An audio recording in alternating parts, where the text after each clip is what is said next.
Hello ಕನ್ನಡಿಗ ಶರಣು ಶರಣಾರ್ಥಿ ಪ್ರೀತಿಯ ಸ್ನೇಹಿತರೆ, ಇವತ್ತಿನ ನಮ್ಮ ಒಂದು ಜಾಬ್ ಸರ್ಚ್ ಏನು ವಿಶೇಷ ಮಾಹಿತಿಯಪ್ಪ ಅಂದರೆ ಕರ್ನಾಟಕ ಗೌರ್ಮೆಂಟ್ ಇರ್ತಕ್ಕಂಥ ಅಂದರೆ ನ್ಯಾಷನಲ್ ಹೆಲ್ತ್ ಮಿಷನ್ ಇರ್ತಕ್ಕಂಥ ಈ ಒಂದು ಇಲಾಖೆಯಿಂದ ಅಧಿಸೂಚನೆ ಹೊರಡಿಸಲಾಗಿದೆ. ಅಂದರೆ ಆರೋಗ್ಯ ಇಲಾಖೆಯಿಂದ ಅಧಿಸೂಚನೆ ಹೊರಡಿಸಲಾಗಿದ್ದು, ಹಾಗಾದರೆ ಈ ಒಂದು ಹುದ್ದೆನ ಪಡೆದುಕೊಳ್ಳಬೇಕಾದ್ರೆ ಯಾವೆಲ್ಲ ಒಂದು ಕ್ವಾಲಿಫಿಕೇಶನ್ ಆಗಿರಬೇಕಾಗುತ್ತೆ, ಯಾವ ವಯೋಮಿತಿ ಒಳಗಡೆ ಇರ್ತಕ್ಕಂಥ ಅಭ್ಯರ್ಥಿಗಳು ಈ ಒಂದು ಹುದ್ದೆಗೆ ಅರ್ಜಿ ಸಲ್ಲಿಸಬಹುದಾಗಿದೆ, ಆಯ್ಕೆಯಾಗಿರ್ತಕ್ಕಂಥ ಅಭ್ಯರ್ಥಿಗಳಿಗೆ ಯಾವ ರೀತಿ ವೇತನ ದೊರೆಯಲಿದೆ, ಅದೇ ರೀತಿ ಯಾವ ಒಂದು ಕೆಟಗರಿ ಸಂಬಂಧಪಟ್ಟ ಅಭ್ಯರ್ಥಿಗಳು ಎಷ್ಟು ವಯೋಮಿತಿ ಒಳಗಡೆ ಅರ್ಜಿಗಳನ್ನು ಸಲ್ಲಿಸಬೇಕು, ಅದೇ ರೀತಿ ಆಯ್ಕೆ ವಿಧಾನ ಹೇಗೆ ನಡೆಯಲಿದೆ, ಅಂದರೆ ಯಾವುದೇ ರೀತಿ ಎಕ್ಸಾಮ್ ಇಲ್ಲದೆ ನೇರ ನೇಮಕಾತಿ ಇರ್ತಕ್ಕಂಥ ಹುದ್ದೆಗಳ ಬಗ್ಗೆ ಮಾಹಿತಿ ತಗೊಂಡು ಬಂದಿದ್ದೀನಿ.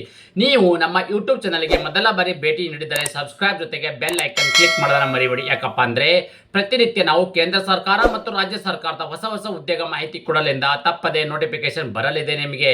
ಪ್ರೀತಿಯ ಸ್ನೇಹಿತರೆ, ನಾವು ಕುಲಂಕುಷವಾಗಿ ಒಂದೊಂದಾಗಿ ನಾವು ಅಂದರೆ ಸೀಕ್ವೆನ್ಸ್ ಆಗಿ ನಾವು ಮಾಹಿತಿ ನೋಡ್ತಾ ಹೋಗೋಣ ಬನ್ನಿ.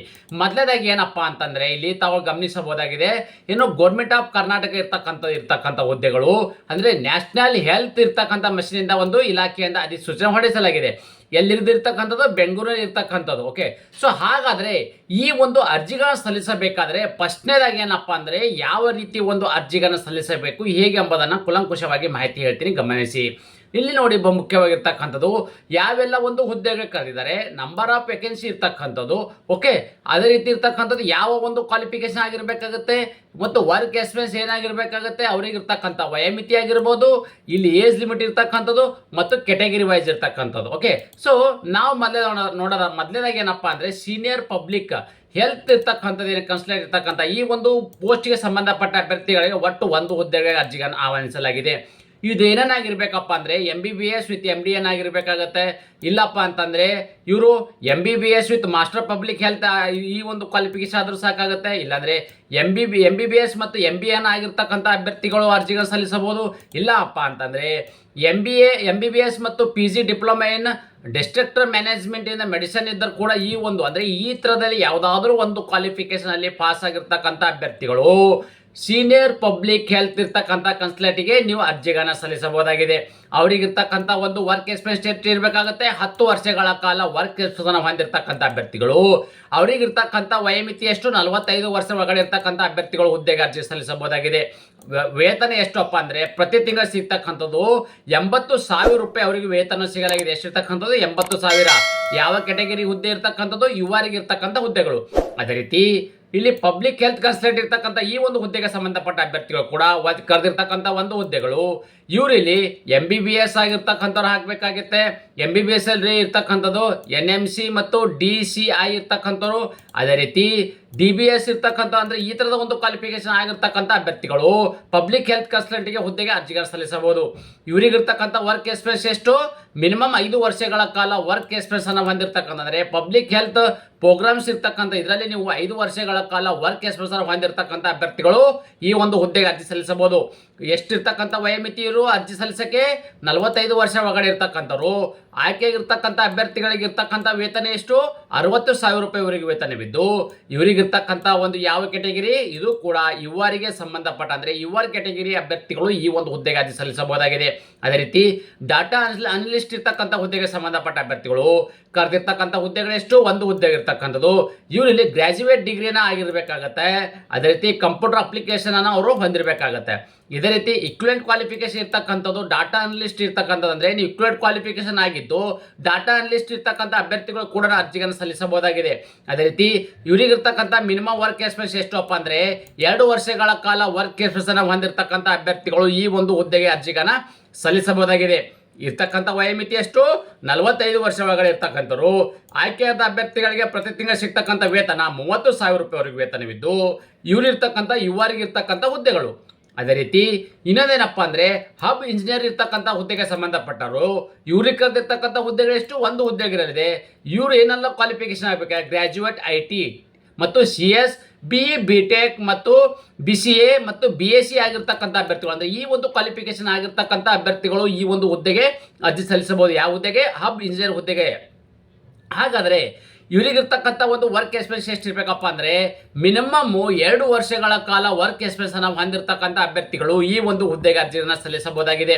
ಅದೇ ರೀತಿ ಇವರಿಗಿರ್ತಕ್ಕಂಥದ್ದು ಎಷ್ಟು 45 ವರ್ಷ ಒಳಗಡೆ ಇರ್ತಕ್ಕಂಥ ಅಭ್ಯರ್ಥಿಗಳು ಈ ಒಂದು ಹುದ್ದೆಗೆ ಅರ್ಜಿ ಸಲ್ಲಿಸಬಹುದು. ಆಯ್ಕೆಯಾಗಿರ್ತಕ್ಕಂಥ ಅಭ್ಯರ್ಥಿಗಳಿಗೆ ಪ್ರತಿ ತಿಂಗಳು ಸಿಗ್ತಕ್ಕಂಥ ವೇತನ 40,000 ರೂಪಾಯಿವರೆಗೂ ವೇತನವಿದ್ದು ಇವರು ಕೂಡ ಇಲ್ಲಿ ಯುವರ್ ಕೆಟಗರಿ ಸಂಬಂಧಪಟ್ಟ ಅಭ್ಯರ್ಥಿಗಳಿಗೆ ಅರ್ಜಿಗಳನ್ನು ಸಲ್ಲಿಸಬಹುದಾಗಿದೆ.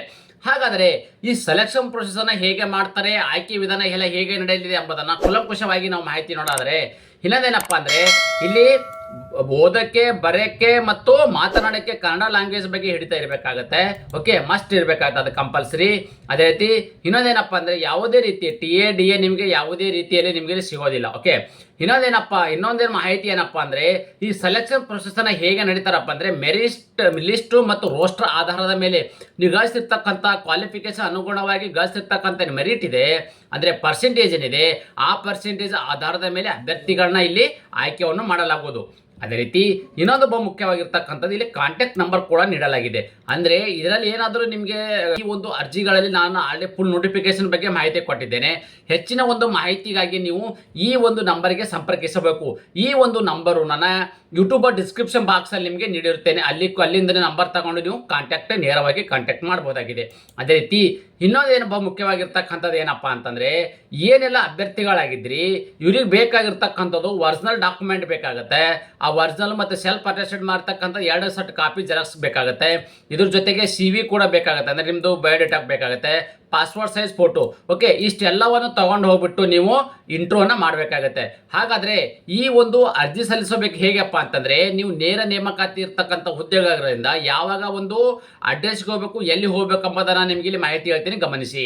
ಪ್ರೀತಿಯ ಸ್ನೇಹಿತರೆ, ವಾಕಿನ್ ಇಂಟರ್ವ್ಯೂ ಇರ್ತಕ್ಕಂಥದ್ದು ಅಂದರೆ ನೇರ ಸಂದರ್ಶನಕ್ಕೆ ಇರ್ತಕ್ಕಂಥ ಹುದ್ದೆಗಳಿದ್ದಾವೆ. ಇವೆಲ್ಲವೂ ಏನು ಹುದ್ದೆಗಳಿದ್ದಾವೆ ಟೆಂಪ್ರರಿ ಬೇಸಸ್ ಅಂದರೆ ಕಾಂಟ್ರಾಕ್ಟ್ ಬೇಸಸ್ ಇರ್ತಕ್ಕಂಥ ಹುದ್ದೆಗಳಾಗಿದೆ.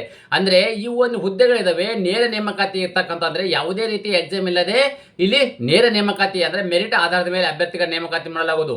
ಇದು ನೇರವಾಗಿ ಸಂದರ್ಶನ ನಡೀತಕ್ಕಂಥ ದಿನಾಂಕ 23/7/2026 ನೋಡಿ, ಇದೇ ತಿಂಗಳು ಫೆಬ್ರವರಿ 23, 2026 ಈ ದಿನಾಂಕಕ್ಕೆ ನಿಮಗೆ ಬೆಳಗ್ಗೆ 11 ಗಂಟೆಗೆ ಹಾಜರಾಗಬೇಕಾಗತ್ತೆ. ಓಕೆ, ನೇರ ಸಂದರ್ಶನಕ್ಕೆ ಹಾಜರಾಗಬೇಕಾದಂಥ ಅಡ್ರೆಸ್ ಈ ಥರ ಇದೆ. The office of chief administrative office, national health mission ಮತ್ತು first floor, west wing, Arogya Soudha, Magadi road, first cross, Bengaluru 560023. ಈ ಒಂದು ಅಡ್ರೆಸ್ಸಿಗೆ ನಾನು ಹೇಳಿರ್ತಕ್ಕಂಥ ಈ ಒಂದು ದಿನಾಂಕ ಮತ್ತು ಸಮಯಕ್ಕೆ ಈ ಒಂದು ಅಡ್ರೆಸ್ಸಿಗೆ ಹೋಗಿ ನಿಮ್ಮ ಎಲ್ಲ ದಾಖಲಾತಿಗಳೊಂದಿಗೆ ನೀವು ಹೋಗಲಿ 11 ಗಂಟೆ ಒಳಗಡೆ ರಿಜಿಸ್ಟ್ರೇಷನ್ ಮಾಡ್ಕೋಬೇಕಾಗತ್ತೆ. ಆ ರಿಜಿಸ್ಟ್ರೇಷನ್ ಮಾಡ್ಕೊಂಡಿರ್ತಕ್ಕಂಥ ಅಭ್ಯರ್ಥಿಗಳನ್ನ ಸಂದರ್ಶನ ಮಾಡಿ ಮೆರಿಟ್ ಆಧಾರದ ಮೇಲೆ ಅಭ್ಯರ್ಥಿಗಳನ್ನ ನೇಮಕಾತಿ ಮಾಡಲಾಗುವುದು. ಇದೇ ಥರದ ಉದ್ಯೋಗ ಮಾಹಿತಿ ನೀವು ಇಷ್ಟಪಡ್ತೀರಿ ಎಂದು ಭಾವಿಸುತ್ತೇನೆ. ಈ ಉದ್ಯೋಗ ಮಾಹಿತಿ ನಿಮಗೆ ಇಷ್ಟವಾದರೆ ನಿಮ್ಮ ಫ್ಯಾಮಿಲಿಗೂ ಫ್ರೆಂಡ್ಸ್ಗೂ ಶೇರ್ ಮಾಡೋದನ್ನು ಮರೆಯದಿರಿ. ಧನ್ಯವಾದ.